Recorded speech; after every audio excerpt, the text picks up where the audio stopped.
గబగబా లోపలికి వచ్చారు.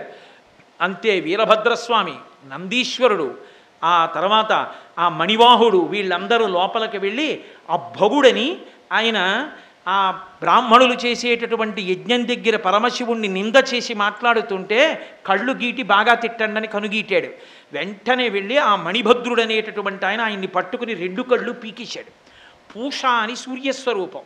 అది ఆ పరమశివుణ్ణి నింద చేసేటప్పుడు వెకిలి నవ్వు నవ్వాడు. అందుకని వెళ్ళి నందీశ్వరుడు ఆయన పళ్ళన్నీ పీకేశాడు.